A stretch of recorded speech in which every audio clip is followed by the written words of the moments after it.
Thank you very much. Thank you very much for your patience too, for waiting while we listened to East 40 singing. My name is Maureen McKenna. I'm the Director of Education in Glasgow, and I am delighted to be here today to welcome you to the National Parent Forum of Scotland's conference in the beautiful Innovation and Technology Centre.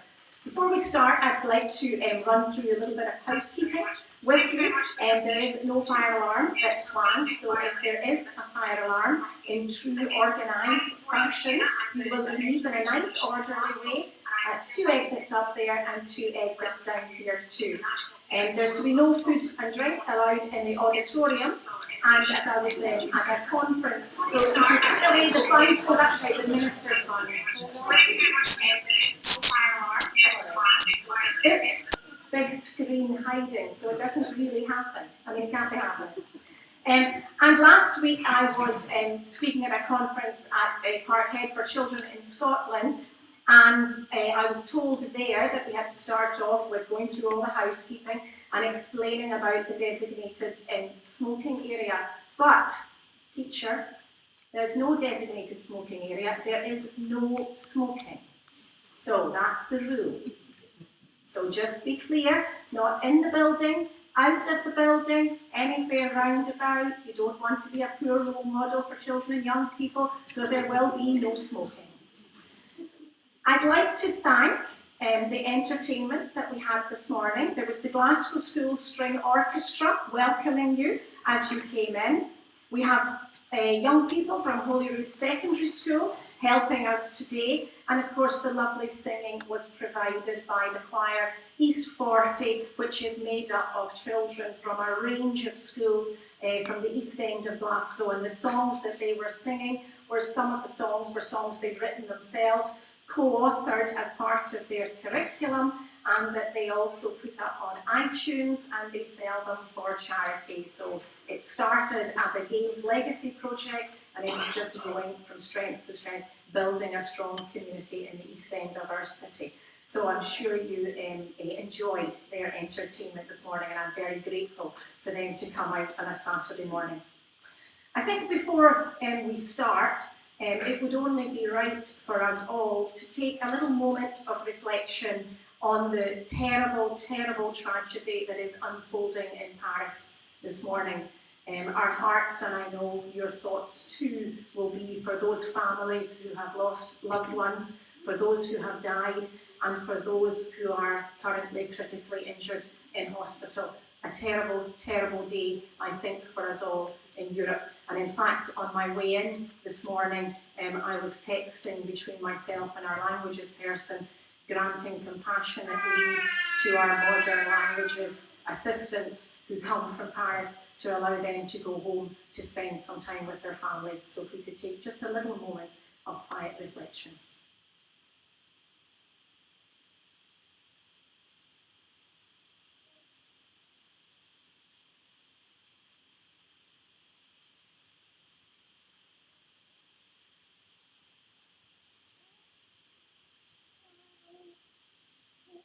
Thank you very much.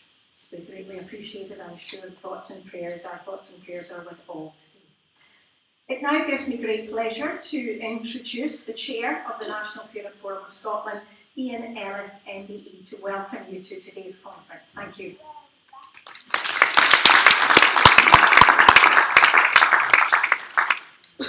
I'll do my usual short and sweet. Thank you, Maureen. Thank you for putting on the entertainment today. Thank you, Karen, for getting up your morning, a part of your morning. I hope you get the sun swimming and finish your time. Can I welcome everybody here for our 6th or 7th annual conference it is. We all have few faces from every year that are attending. Thank you very much for attending every year. And I also welcome our colleagues from Falkirk who are streaming in live. Margaret Arrett, of course, there for hosting a satellite conference. And we hope you enjoy today, learn lots, take part in discussions, and take everything you have back to your schools and share widely, please. I would just like to welcome the Cabinet Secretary, Angela Constance, to come forward and offer an opening speech for us.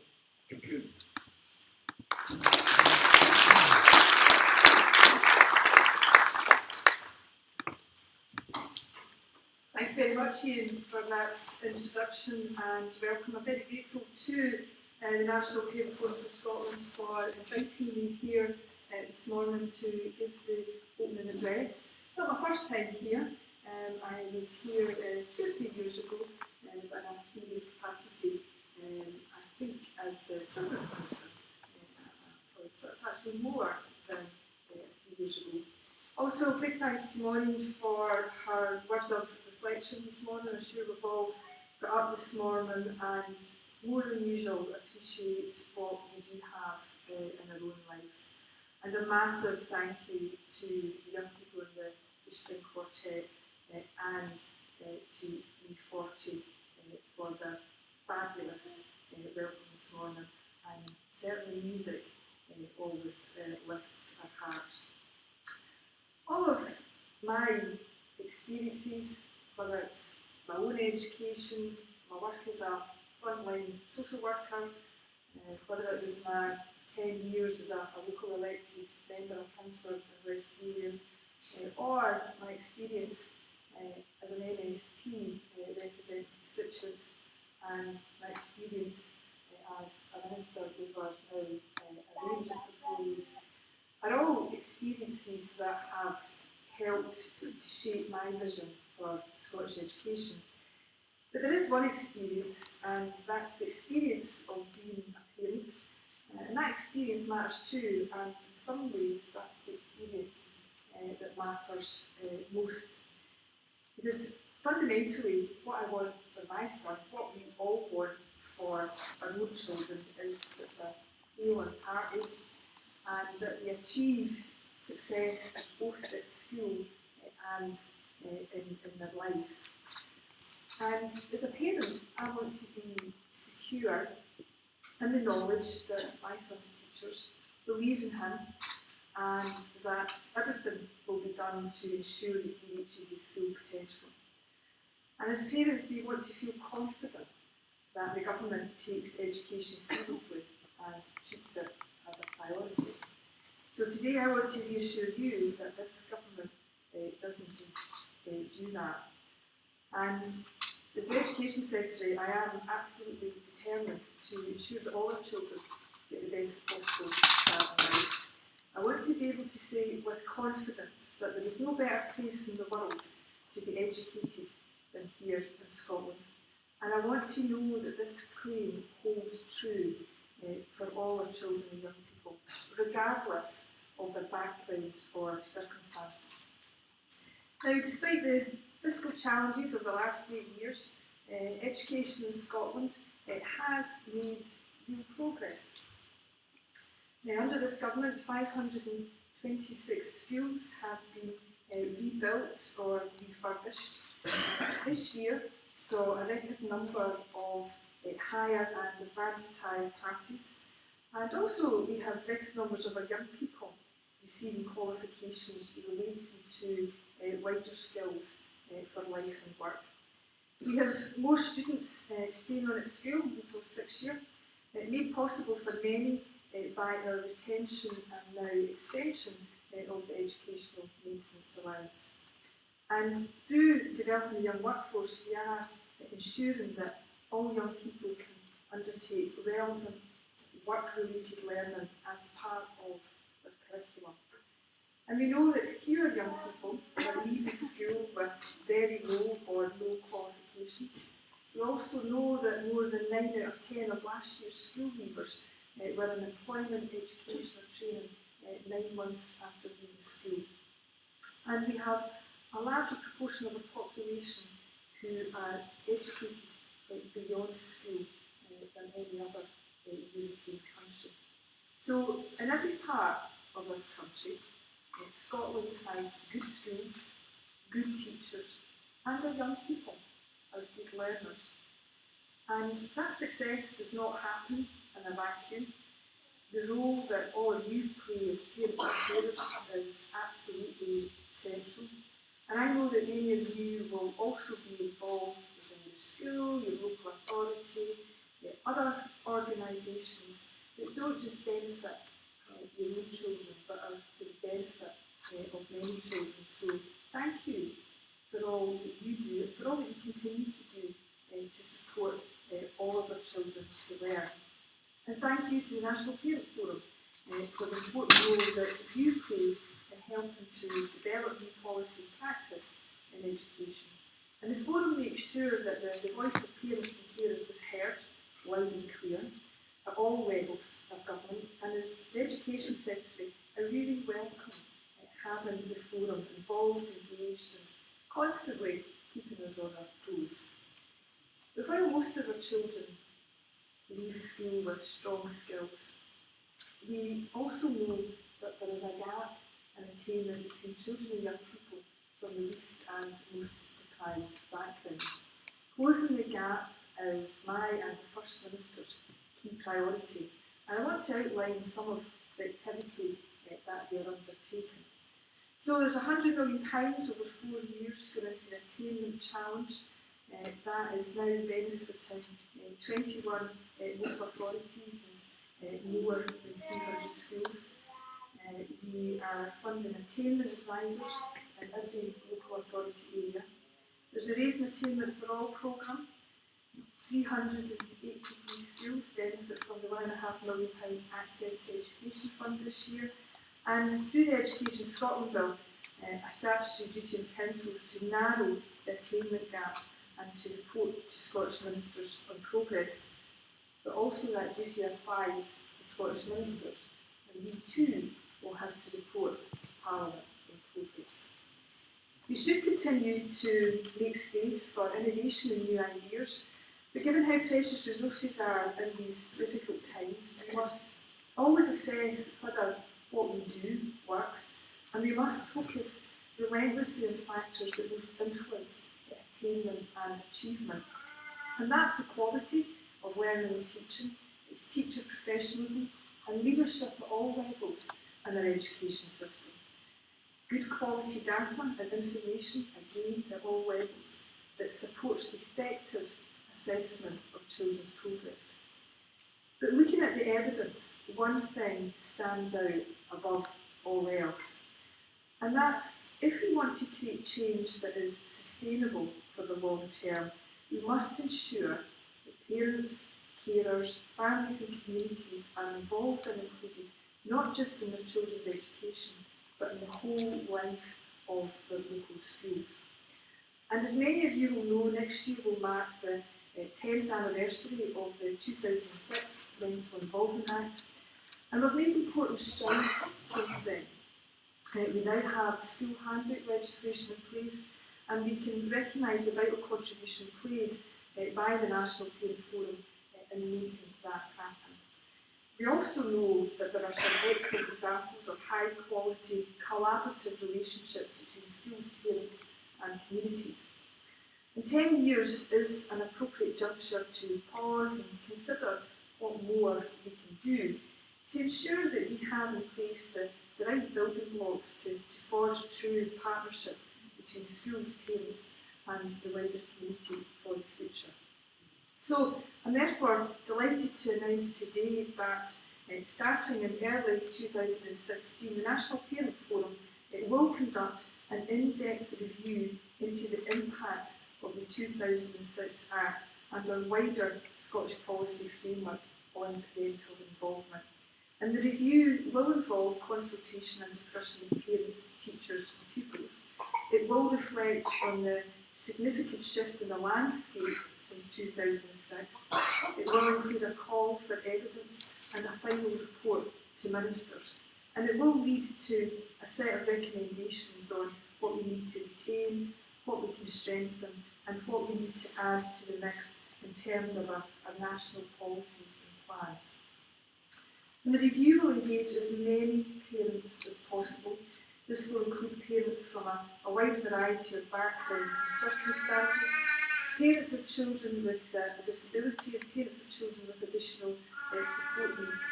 And this is particularly important today as we mark the 10th anniversary of the Additional Support for Learning Act. And it is vital too that learners are fully involved in shaping and contributing to this very important work. The Scottish Government and the National Parent Forum for Scotland will agree with full details of the review in the coming week.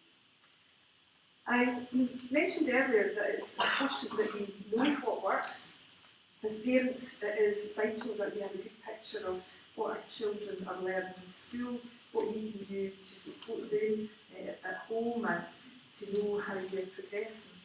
It's also important for the government to know what we are doing and how we invest in resources, to know that that works for children in all areas.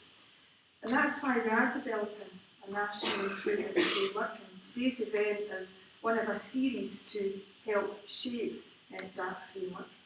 And the framework sets out 4 main priorities for everyone with an interest in Scottish education.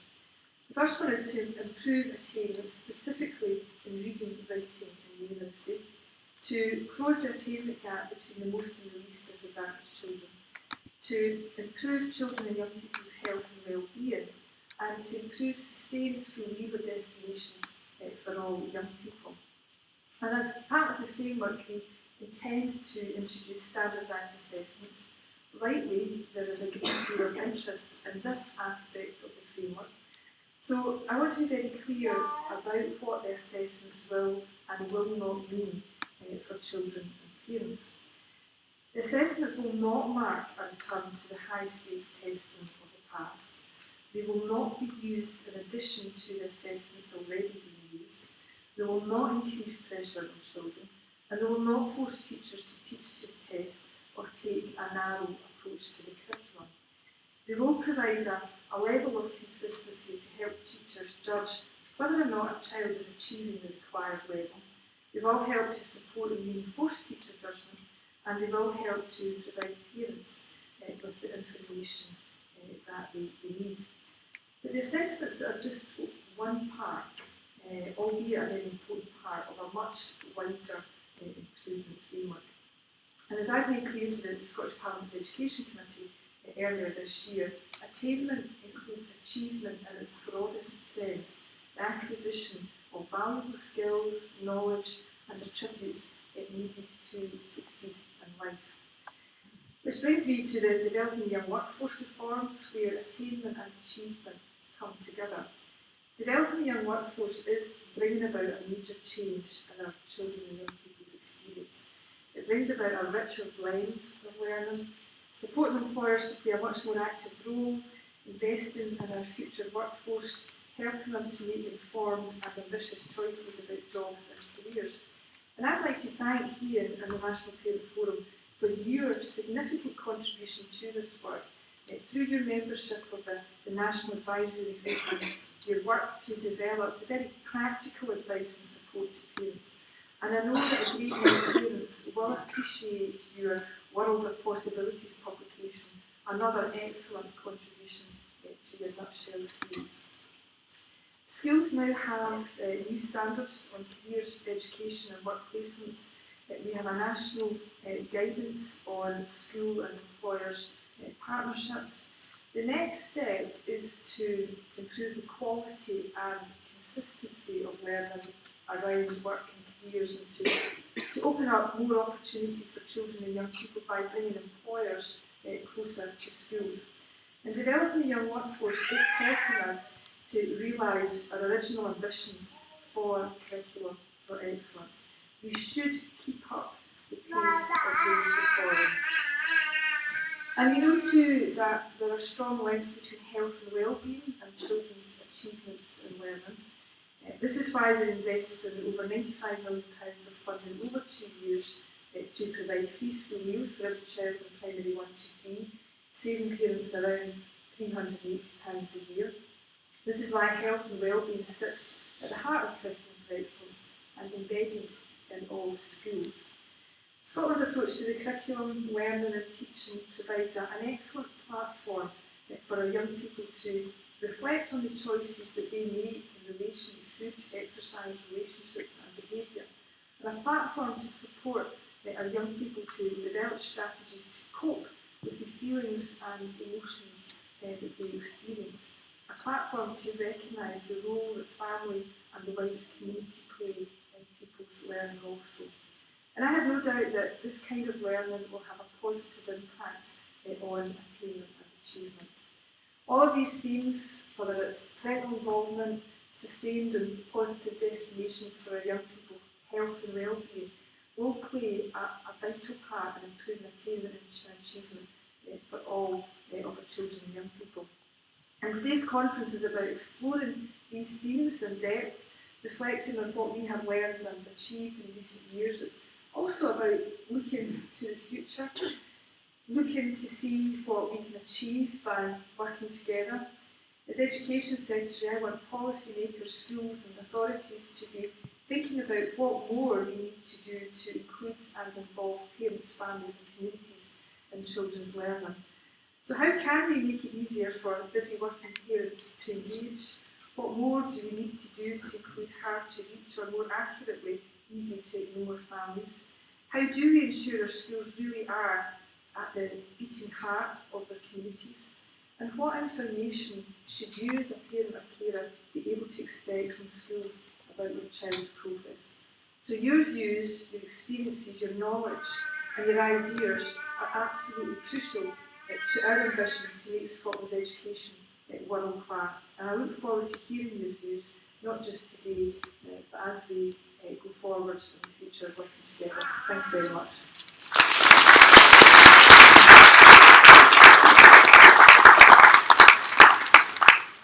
Angela, I'm sure you'd be very happy to take some questions. Some questions from the floor? Yes. My name's John Logan. I'm the Council Chair for St John Paul II in New Park Racing. Working in the private sector and technology, if I'm being self-critical, I know for sure the big industry doesn't do enough in terms of investment for pupils at primary school level, but also at secondary school level. Certainly our large blue chip US company concentrates a lot on resource, and not enough on developing apprenticeships.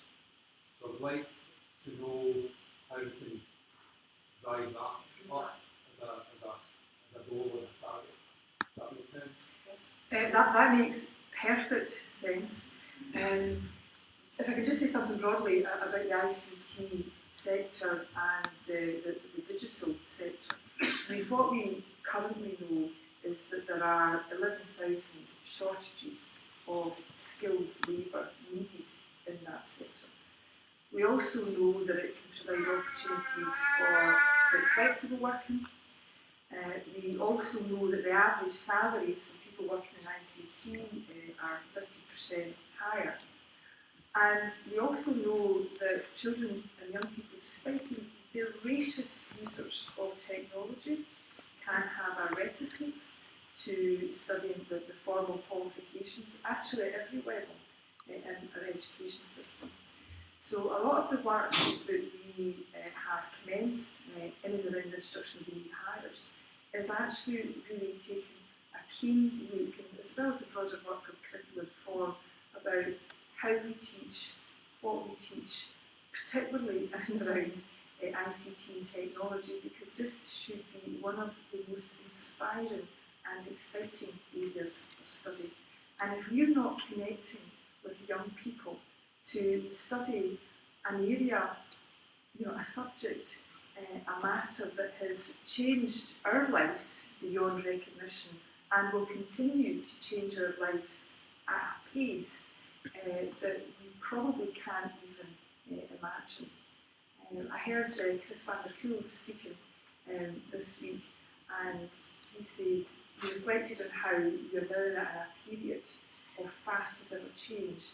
Yet, as we look to the future, this will probably be the slowest period in terms of what has yet to come. So the point you make is well made. We need to be engaging with business and industry throughout our education system. It can't just be focused on graduates. And I'm very passionate about apprenticeships and apprenticeship opportunities and high-level technical professional apprenticeships. And there is a lot of work going on in that area. And when we got Sir Ian Wood, Scotland's leading industrialist, to lead the Developing Young Workforce work, he said something that I could never say as a politician because there'd be an uproar. He said that industry, business had to move beyond becoming a passive recipient of education. And he is right. So we need employers who are investing in young people groups to be very much engaged. I mean, they're not taking over the role of teachers or educationalists, far from it. But they need to be involved to inspire, the next generation of people to work in particular industries. And the point about getting more, ICT specialists, STEM specialists, language specialists in primary schools, I think is a very important one, and one that we remain committed to. Okay, thank you. Microphone coming.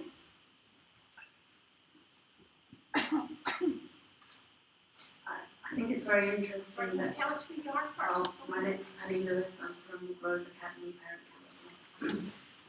I think it's very interesting that you're reflecting on the last 10 years, because my children have been involved in school over that last 10 years, over the last 12 years, so I've seen the changes. One of the things that I'm most concerned about over the 12-year period is the erosion of trust between parents and teachers. And I was at a parent council meeting last week where we were discussing the maths curriculum, and the teacher said, you've got to learn to trust us. And I think that's one of the biggest problems. There's a lot of cynicism among parents about consultation processes, which seem to be about form rather than a genuine discussion. And I think there's a lot of anxiety about the way in which something like the named person will affect the relationship between parents and teachers, where it's going to engender a certain amount of suspicion. So I'm just really interested what you think about that bigger question. Parents are anxious that teachers are under a lot of pressure to meet certain performance criteria, and that's part of the reason why they're not always trusting teachers to give their children the best education. And we're also feeling that the government doesn't trust us to bring up our own children.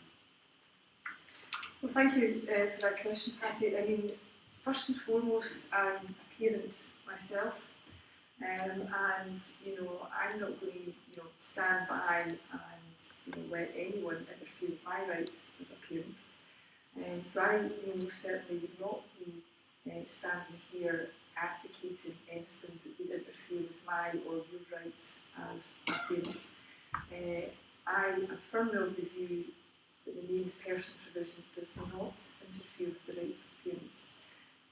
I know there's been a debate in and around the named person, and people have exercised their legal and democratic rights to pursue that, and the matter has been at court twice, and I am pleased that the government's position has been upheld, and in particular I would point people to Lord Penman's very considered judgment of the named person. But the named person is essentially a universal point of contact that can be utilised if required, and has already exists in many parts of the country. The point you raise about trust, I think, is a very interesting one, and I suppose it's the first time that I've heard a parent articulate it so directly at teachers, because in my experience, parents tend to be very understanding and supportive of teachers, and they've reflected on the changes and pressures that the teaching workforce is under, and it is a demanding job to be a teacher, and they do indeed work very, very hard. I suppose in my experience, where the issue of trust tends to kick in, it tends to kick in between parents and local authorities, and indeed between parents and government, national government as well. And what you're saying about frustrations in and around consultations, I mean, a lot of my work as a constituency MSP is representing parents over their concerns, sometimes about children's education or the services that their children are receiving. And I've been involved particularly with a group of parents whose children go to Pinewood School in Blackburn. It's a special education provision.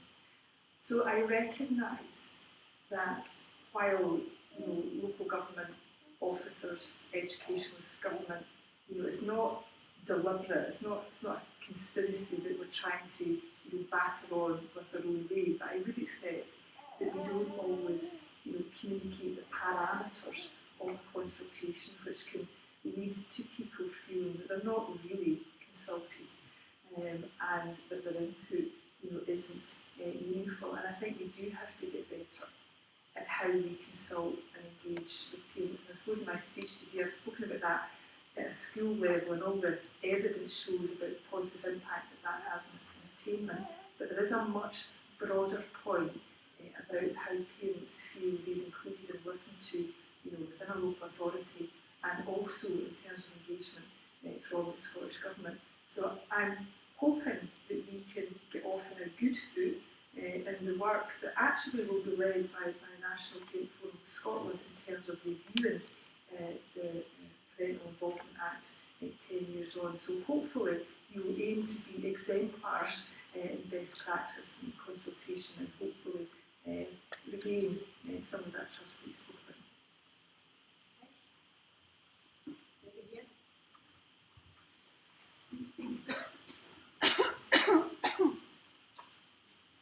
Hi, I'm Jacqueline Doherty. I'm the chairperson of Langbank Primary School Parent Council. I have huge concerns over the reason attainment issue and the closing poverty gap. And I understand that at the moment there is a huge discrepancy between the two, but I believe between the middle income and the high income there's a smaller gap than there is between the middle income and the low income.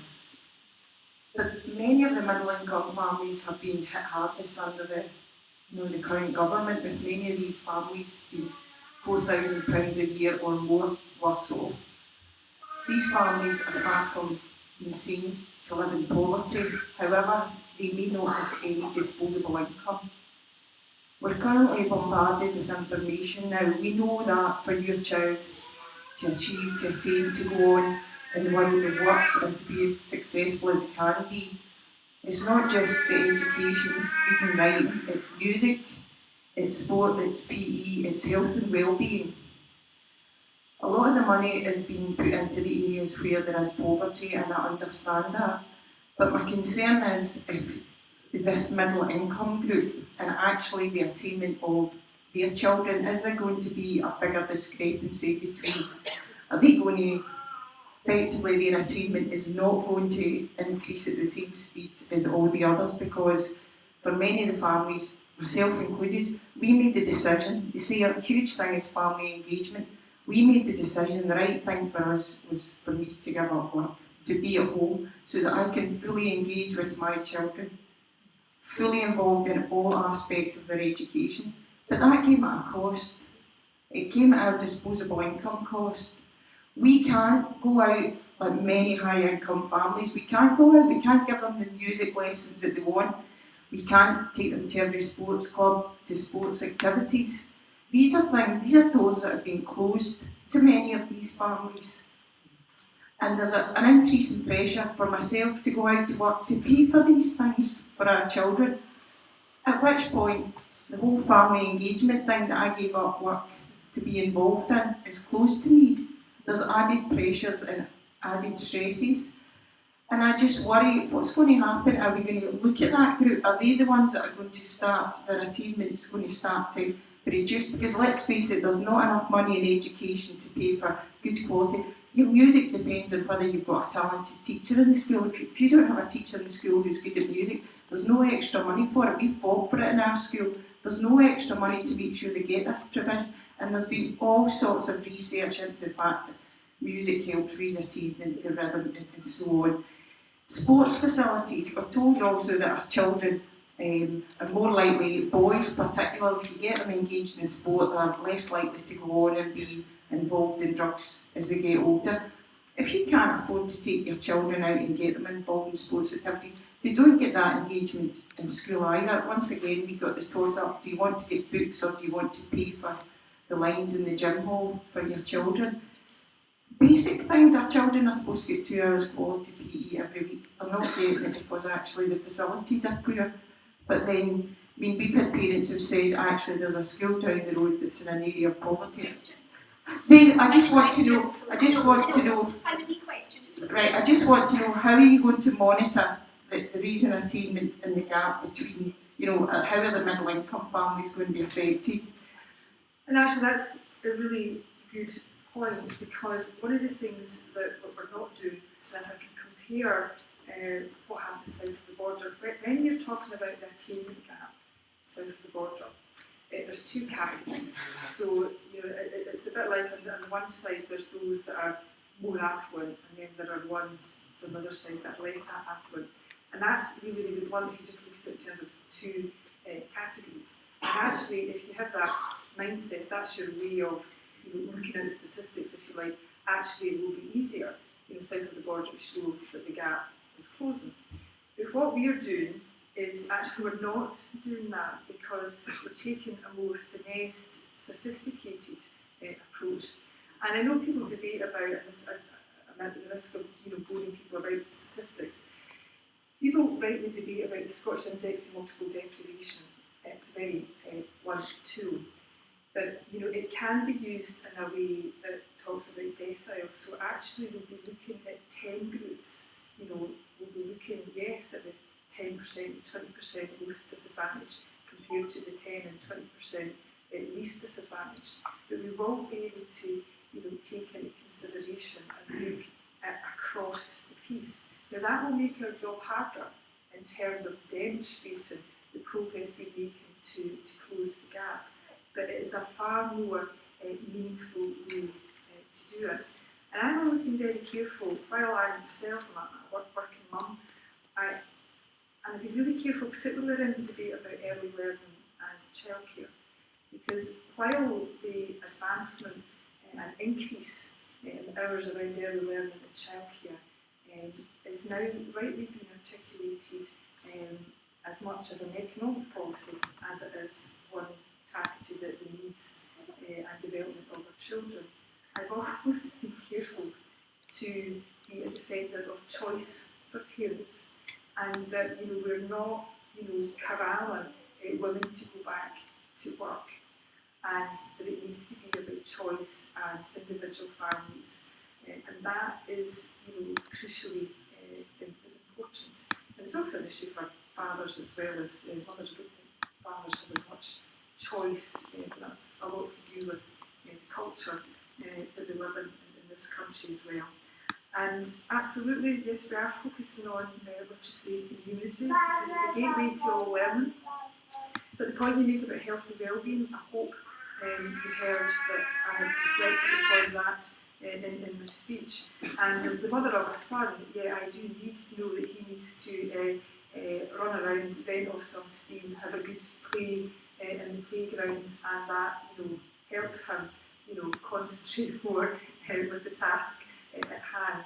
And we are meeting those targets for PE. I appreciate people will debate about other opportunities, and there is work that we're doing in partnership with local authorities to improve the school estate. But 99% of schools are meeting the key targets.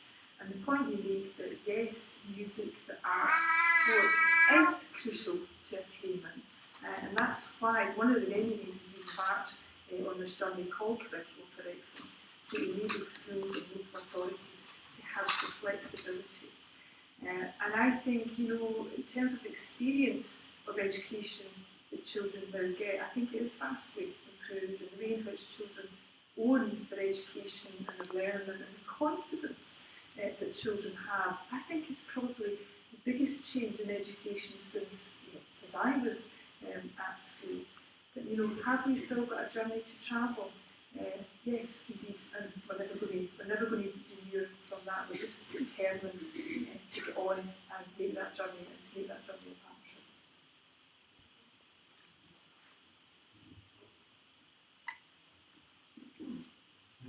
My name is Roger Spooner. I'm a parent in Gifford in South Glasgow. I'm concerned that closing the attainment gap sometimes means lowering the attainment of the more able children. I've spoken to the head teacher of our school and asked him often, the answer seems to be that teachers don't have time to diversify the education they're providing. Their focus is on achieving a certain target for everybody. Once a child has achieved that, they're disregarded. So that doesn't sound like getting it right for every child. How can we provide good quality teaching even for the ones who have passed the standard and are still not fulfilling their potential? And what we have said consistently as a government, whether it's from myself or the First Minister, we have twin aims. Yes, we're about equity, but we're also about excellence. And what will make our job harder, and it's the reason that we won't close the attainment gap overnight, we're determined to close it, we're not going to be able to do it overnight, is because we want to raise standards overall. We don't want to be holding any child back. And actually, it would be a wee bit like cheating if we were closing the attainment gap by holding, other children back and the lowering of standards. That's not closing the attainment gap. And we want to close the gap in a meaningful way. So it's about raising standards across the board, as well as closing the attainment gap. And I have to say that one of the things I feel really strongly about is that education should be more personalised to the needs of children. And in my previous portfolio as the Minister for Youth Employment, where I drove forward the work in and around developing the young workforce, that was about recognising that we hadn't really, in the senior phase of education, reached the true potential of the senior phase of curriculum for excellence, because we need to get a far more personalised blend of opportunities for young people, getting away from the academic versus vocational. It should be about the needs of individual young people, and I'm not in the business of holding any young person back. Thank you. We have time for just one more question, last one. Save up all those questions because we have a panel coming. Hi, my name is Matt Allen. My kids go to school in Western Barton, so I'm going to stay in Glasgow. And my question, and if there's teachers in here, it's not an undermining the teachers, but my difficulty has been actually clarifying things that are in place. For instance, my daughters will try to do 3 sciences, that got 6 months of difficulty to get that to happen. My concern is quality control, not necessarily the classroom teachers, but perception management, and ensure that you've got an integrity in place where parents can actually access information by email, get a response by email. Robust complaints procedures, so when you make a first complaint, it's taken rather than we didn't know it was a complaint. Now, I thought that just was part of the issue in relation to secondary schools, but it appears to run into other nursery schools, just trying to get actual integrity, parent engagement. So my question is, how do you quality control parent councils, parent engagement, figures and statistics come out of the authority who's got a conflict of interest, and making sure that information is accurate, unless they're looking for money. So that sends things to one side or the other. So how do you quality control the information you get? How do you quality control engagement? Yeah, and I think the role of inspection here is very important. And in Education Scotland, we have both a service that is focused on inspection and improvement, and the views of parents and how parents are communicated with, and how schools have that meaningful dialogue as part of how good is their school framework. I would accept that we have 32 local authorities. There are really 3,000 schools across Scotland. I would accept that practice is variable, and what we need to do is actually spread the best practice of parental engagement. So the use of modern technology in terms of emails, I think, is an opposite point. Local authorities have the legal and operational responsibility to deliver education, and issues of complaints procedures and how those operate are matters for local authorities. But I'm sure it may well be something in a broader sense, and perhaps even in some of the specifics that you mentioned, Mark, that the review of the 2006 Parental Involvement Act that will be led by the National Forum will reflect upon. Thank you very much. Could I take the opportunity on your behalf to thank Angela for the time that she's taken out on a Saturday morning to come out and speak to us. I took a number of little notes which may appear in tweets later, and some of the things that I think that we should hold on to is that I want teachers to believe in him, and I think as a parent too, we all want teachers to believe in our children, and we share that same aspiration that there is no better place in the world for our children to grow up. There is a lot of challenges out there for us, speaking as a local authority person. The fiscal challenges we're facing are difficult, but it can only get better if we work in partnership. And that's why I'm so grateful for so many of you to be here today, and to also have the Cabinet Secretary underlining that commitment to working in partnership with you. Thank you.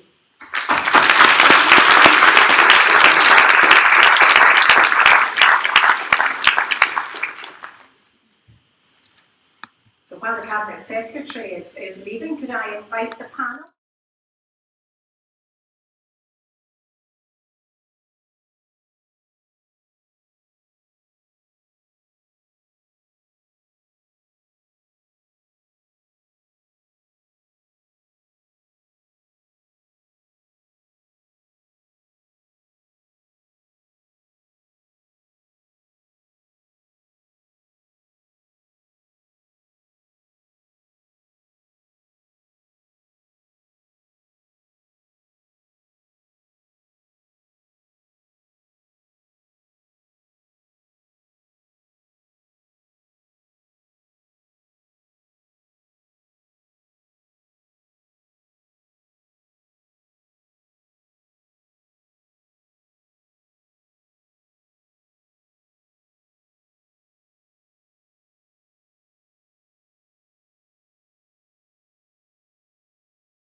Time and getting young people ready for employment.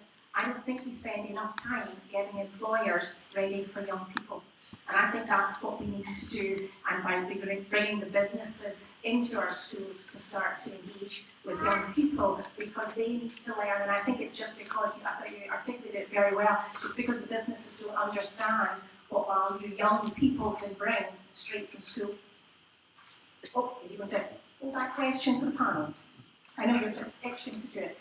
Okay, welcome to our panel today, and what I would like to do is, rather than me give an introduction, I would like to ask each one of them in turn to introduce themselves and a little bit, and I stress a little bit, don't get carried away here, this is for parents, to ask questions on your background. Thank you. Hello, good morning. My name is Tam Bailey. I'm Children and Young People's Commissioner for Scotland. It's a parliamentary appointment, which means I'm independent of government and Parliament. And my main role is about protecting, promoting and safeguarding children's rights.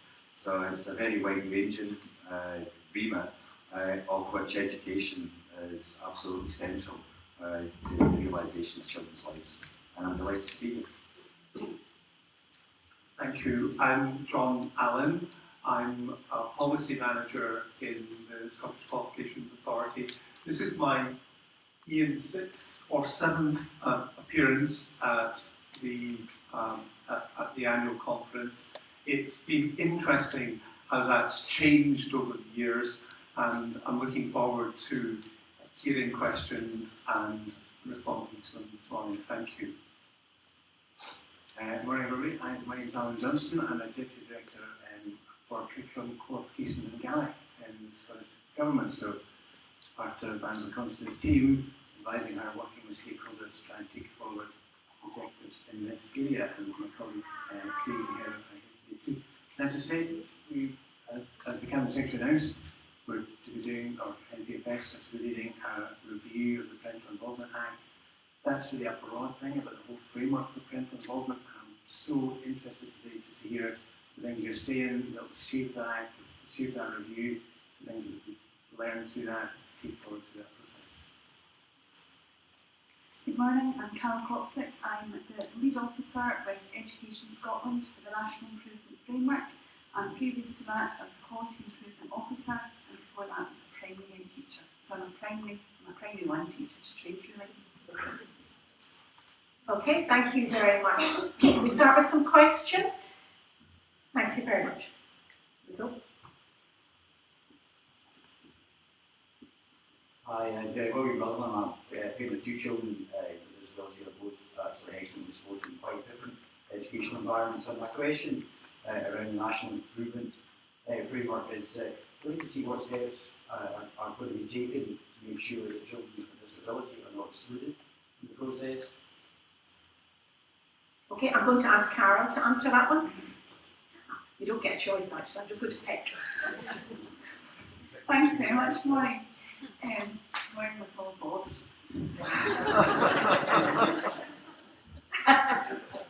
So, at the moment, the specification for the standardised assessment is being looked at, and we're looking very carefully around the inclusion, and it is. The intention is that there will be documentation to support, and it will be, as with any other assessment that's going on, it will be at the teacher's discretion about whether children are able to sit it or not. But it goes with all educational policy, it will follow exactly the same lines. Okay, thank you. I'd like to pass along to Tam to have a slightly broader view. Yeah, I mean, my office receives numerous inquiries, people asking for advice and assistance. And top of that list actually is parents who are seeking advice and assistance to children with additional support needs. And I think it's a running soar that we've got excellent legislation in terms of additional support, which is very patchily implemented. So I'm pleased to hear, obviously, to be part of the National Improvement Programme, but we've got an issue here right now about parents feeling that their children are not in many circumstances having their educational needs met through the implementation of the Act as it stands. So I mean, it's certainly high on my agenda. I mean, I've been writing to the Cabinet Secretary on that. Okay, but in fact I suppose I would add in a little bit of tuppence worth being very interested in the assessment is also that in terms of the assessment, if the assessment is to be right, then it should be diagnostic and it should be helping the teacher to identify what we need to do to help children's learning, as opposed to an assessment that's about a pass-fail, where we often think about that in terms of national qualifications at the top end. The assessment for me that we're talking about introducing through the improvement framework for younger children should be very much focused on improving children's learning, and that needs to remain at the heart of it. Yeah, maybe there.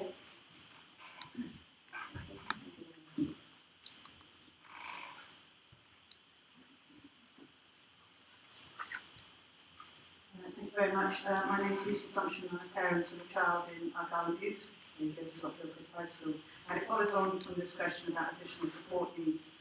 Our local authority, and at the moment it is just a proposal, so let's hope that they go ahead with it. But it's currently drawing up its budget for next year, and they're proposing a 40% cut in additional support needs staff in both primary and secondary, and also cuts in educational psychology services. And my understanding is that the teacher numbers are secured and that they can't cut teacher numbers as far as I understand. But it always seems to me that these additional support needs, these classroom assistants, are the sort of easy place to go when looking for cuts. I've approached my son's school about becoming a dyslexia-friendly school, and they're keen to do this and have implemented it and included it in their improvement plan. But how are schools, in the face of these severe cuts in local authority budgets, going to be able to implement the recommendations of the Making Sense report, which I don't know if you're aware of, the Educating Children and Young People with Dyslexia in Scotland? So how are they going to be able to implement this, and how importantly are they going to be able to support dyslexic learners like my severely dyslexic son who needs these additional support needs, and they just seem to be getting left, right and centre for proposals like that. Thank you. I'm sure Tam's just itching to answer that one. Yeah, so I don't just write to the Cabinet Secretary, I write in fact to Maureen in her capacity as Director of Education in Glasgow. And Maureen's absolutely frank in the response, which is we don't want to cut back on these services. We actually cherish and we're proud of services, but quite frankly it's difficult to do if we don't get sufficient resources from the government. So that in fact forms part of my response to the government, to say that it's all and well, it's good and well to allocate resources at local authority level, but if it's insufficient then you have to allocate more. You can't just expect local authorities to deliver the same with less resources. And if the Cabinet Secretary was here, I would say exactly the same. Oh, sorry. Yeah, we do have a member of our team here. It seems to me that government produce these documents and they accept the recommendations, actually, because education is devolved to local authorities, they're actually in a fairly weak position to implement them. So are you proposing that education should be centralised? I don't care actually, I'm quite ambivalent about it. But is that your proposal? Well, I just think there needs to be a better match between government policy, what they want to do, and how it's then implemented at the local level. And it seems to me that there is not that connection. The argument would be, just to bring in the devil's advocate, the argument would be that by protecting teacher numbers, then they are. So teacher numbers then cannot be touched. So therefore, when it's times of fiscal difficulty, where else do you go? And I am a teacher, but I'm not entirely convinced that a teacher is always the best person to meet the needs of learners. Okay, Alan? Follow that. These are, as you might imagine, these are all very live and very current issues. We're expecting the conclusion of the UK spending review on the 25th of November, I think. The Deputy First Minister John Swinney announced earlier this week the Scottish budget would be coming 16th of December. I think that's right. So, as you would think, as you would imagine, and I think as you would hope, there's a lot of discussions going on at the moment between government, between COSLA, and the organisations like ADES. That Maureen, are you president of that now? Next week. Next week, right.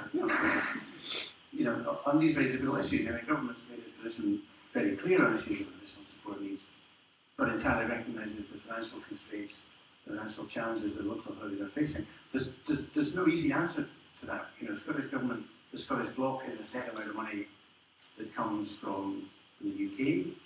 Some of the powers coming in through the Scotland Bill will give more powers in the future, but with some constraints about that in terms of how the money can be raised. So it is something that there's no alternative but to work together on that, to find ways through those kind of challenges. It's not an easy answer to give on that, I'm afraid. We'll see in the next few weeks what the outcome of the Scottish budget is. We'll then see after that what they're able to do with the budget they've given. Budgets on education have, generally speaking, done relatively well, I think it would be fair to say, in recent years. The local government share of the Scottish budget has been maintained, and budgets locally, as decided locally, have been maintained or increased very slightly over that difficult time. But budgets for education, Alan, aren't ring-fenced. Indeed, because they are. It would be amazing. Again, and then this is then taking us into the second category of issue that Maureen was referring to, which is the whole way that Scottish education is constructed. We have a system where it is for local authorities, local democracy, to decide what the allocation of that budget is locally. And as I say, education has tended to be relatively well protected compared to some other areas in the local budgets. But it's not ring-fenced. We don't set a certain amount. It would be, usually speaking, whichever part of local government you're speaking to is quite keen to see it. I used to work in the mental health area. People in that area were quite keen to see mental health budgets ring-fenced because that would protect them locally. Education, you might say the same thing. It may be there's an issue that we're not that far away from getting towards, or just how how the Scottish education system really can operate effectively in a period where year on year we're now expecting for the next 2 years certainly, and probably 2-3 years beyond that, for there to be further year on year significant cuts in the budget that comes to Scotland. Not what the Scottish Government doing, but the circumstances that we face. Yeah, and I suppose that's why parental engagement is just so key, because it is about engaging with parents to understand perhaps there's a different way to deliver the service that may be more efficient and still meet children's needs, but that's difficult. It's a difficult job to balance, and it's difficult for local authorities to work with parents. I think in a meaningful way, that much as we try, and I think we've had a bit of examples of issues over trust, issues over concern, and parents rightly wanting the best for their children. So it is a difficult balance, and one I think that we just need to continue to strive to work for. A question from up here. Hi, my name's Jean. I've got a 15-year-old daughter who's at Northdown High School, and she's on the autistic spectrum. In the past 10 years, I've seen the services eradicated despite the additional support for learning. Children who are now going into primary school in Glasgow have got no choice, have all been put into mainstream regardless. In my opinion, this is a way of shutting communication units down the long term, and additional support in place. There's not enough additional support in place, and the services are getting eradicated, and parental choice is not there when it comes to children with additional support needs.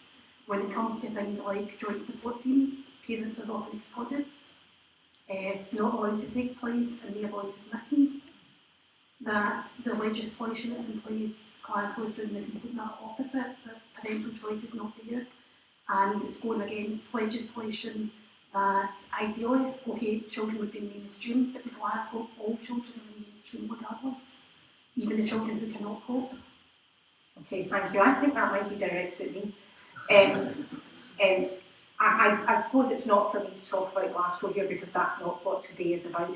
It's not true to say that there is not choice for parents in the city. It is not true to say that language and communication resources are closing. In fact, the facts are the absolute opposite, that we have opened more and that we have extended provision. And I'd be happy to sit down and talk to you about and show you the actual figures and provide you with them. But we have 1,500 to 1,600 young people in freestanding specialist provision, and another huge number in enhanced provision co-located within mainstream schools. So the facts don't actually support that, but I absolutely understand that there are big concerns out there from parents, and I find it unacceptable if parents are not being included in joint support teams.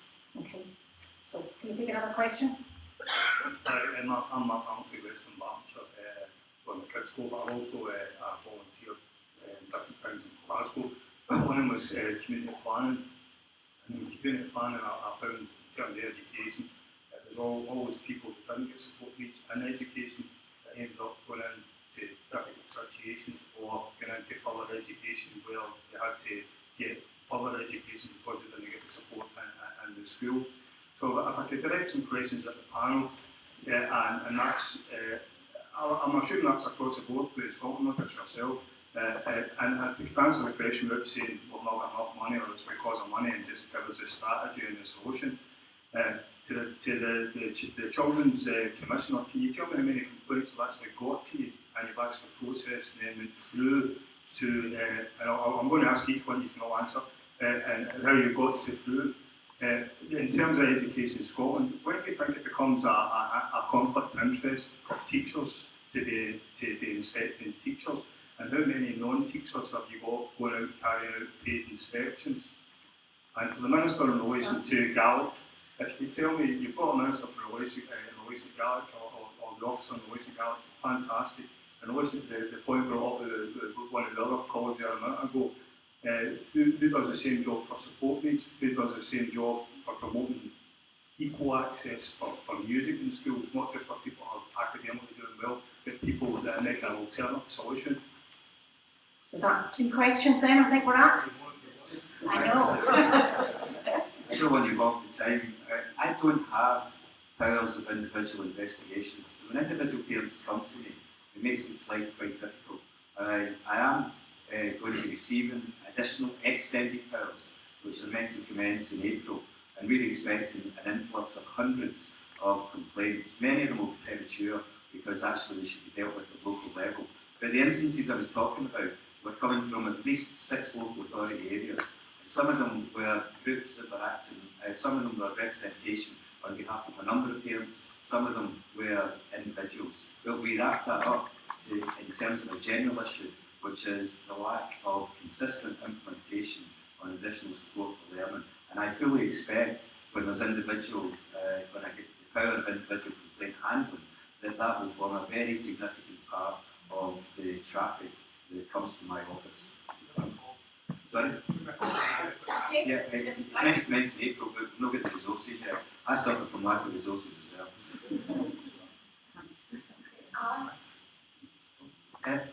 Just first point, when Maureen helpfully pointed out there that my microphone skills, when I was introducing myself, some of it may not have come across. My role in all this is curriculum for excellence, qualifications and Gaelic. So I'm one of 3 deputy directors in the Lion Directorate. There's another colleague who leads a team dealing with teachers and schools issues, school infrastructure, and another who deals with additional support needs, additional support for learning, the improvement framework, strategy and performance. So that all these things are covered. It is not simply the case that there's a function on Gaelic to the detriment of others. In the curriculum. Music, well, that's part of curriculum, and you might be aware that probably a couple of years ago there was a bit of a campaign around music tuition, to which ministers responded by setting up a new group on that to look at what could be done to encourage music tuition in schools and to encourage the provision of free music tuition, and that group worked, and as a result of its work and its work with local authorities, I think the last examples of charging for tuition in the context of music qualifications was then removed. You don't get charging for music tuition for qualifications now in Scotland. There's been 4 carried out with partners in the field. We've had a secondee working on that for a year to try and encourage the growth of music provision in schools. Now, like everything else, I'm sorry for mentioning this again, it all is in the mix in terms of what's affordable, what can be paid for, and it's not under any more or less pressure than anything else on that. But the policy framework for that is pretty clear, the commitment to that is quite clear, and local authority schools are working away to make the best of that they can. Was that the last of the points for me, I think? There was a question that related to inspections and about teachers being involved actively in inspections and whether there was then a conflict. Right. Okay. There are conflict of interest in how many non-teachers, people from industry, for instance. Lay members. That's why they were referred to forward. I don't see any why there is paid with members, but you mentioned earlier yourself that there's a difficulty of communication between schools and industry. So why is industry part of the inspection team connecting schools to look to see what they demand and what getting taught to schools is equal to what they expect? Because my experience with cross-cutting volunteering is that industry tends to say that you've got a higher, you've got a qualification, but you only teach it who we want. So there's a lot of communication there. Okay, so that's quite increased engagement. We actually don't have all. Carol works for Education Scotland. Do you want to have a little answer at that? Trying to be inclusive here. I suppose as Maureen says, we have lay members on the team of inspection and they come from all walks of life. So they are part of the inspection team and feedback into the report that's given to the school. When you're talking about conflict of interest of teachers inspecting teachers, within schools already we have teachers class teachers visiting other class teachers, and it's been known that peers to give feedback is the best possible feedback that you can get. You should listen to them and you understand the circumstances you're in. So that's why teachers inspecting teachers is probably quite a good thing. How many non-teacher inspections? I suppose we've got college inspections, we've got CLD inspections, and we've got joint inspections going Modern Learning Communities and for the high school. So they are part of that whole Section T CLD team. Okay, thank you. I'm sorry, it's not a dialogue. Can we have one more question, please? Just one more before I feel coffee. Colin? I think parents do get frustrated about the mismatch between the rhetoric of government and the realities when you're working with the local authority before and looking at what they can and can't do. And I don't think the solution to that is to centralise education. Nobody's suggesting that. But where there are issues where government can act, it's not useful for government to say this is our aspiration. It should be identifying what the problems are. So, for example, outside the central belt, we have a major issue with supply at the moment, a really significant issue, which means that if your kid wants to study physics in Moray, that is not available to them at higher and advanced higher level because they can't attract physics teachers. That is a very significant slight against the idea that we're providing the best education for our children. And I think government has to reflect on the reality of the real conditions in which parents and children find themselves and move away from the rhetoric of what is aspirations are. Absolutely. I think there's a big issue there about workforce planning. And I was going to ask the SQA, John, who has not had a chance to speak yet, a question about... No, not at all. A question about national qualifications, because I think that there is an issue around the workforce planning and the shortages in specific areas of specialist STEM teachers, so science, technology, engineering, mathematics, not coming into the teaching because they're feeling that exams are all about assessment and less about learning. Gosh, I hope not. I hope that's not why people choose to come into teaching. I mean, teaching is still very much a vocation. I hope people are attracted to it for those reasons. They're also attracted because they are interested and fascinated and curious about a particular subject. And those in science, I'm sure, are fascinated by the scientific approach. So, yeah, we do need to make sure that we teach to a standard that allows our young people to develop and gain the qualifications that they need to move on. At the same time, we absolutely feel that it's terribly important that the learning goes beyond simply thinking about how they're going to be assessed at the end of things. And I suppose what we have tried to do with the new qualifications is to widen them out, to broaden them out, so that they give an education as well as certification of that education. It's a difficult balance to get right because you want your children to do as well as possible because it's very competitive out there. We all want our children to get an A rather than a C, and we certainly want them to pass rather than fail. So, teachers have a difficult job there. They need to give an education, but at the same time, they need to prepare young people to do as well as they can in the assessment. Yeah, Ian Ellis would just like to add a little bit to that. Just a few things for you.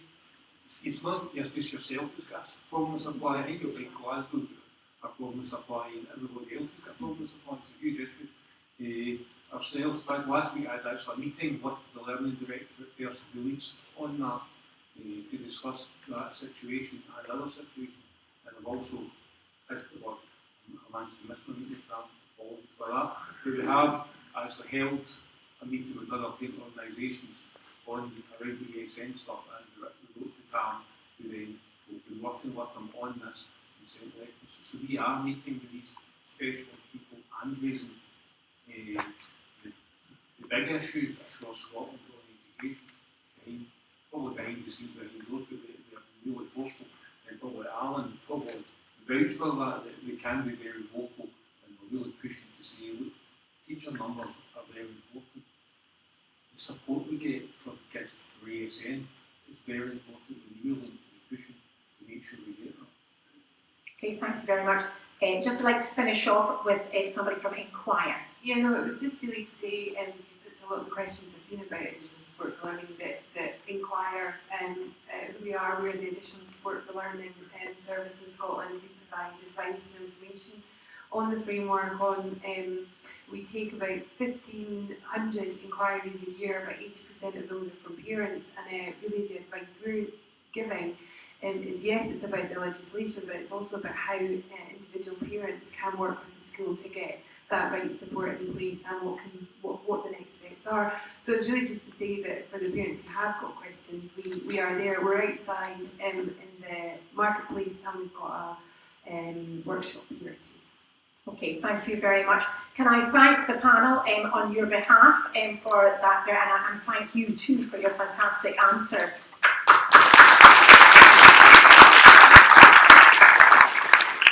It's coffee time to mingle in the refreshments, and can I suggest that actually if you take your time and come down here, it's easier to go out these two doors here than because it's on the same level. That's all. Thank you very much for your attention.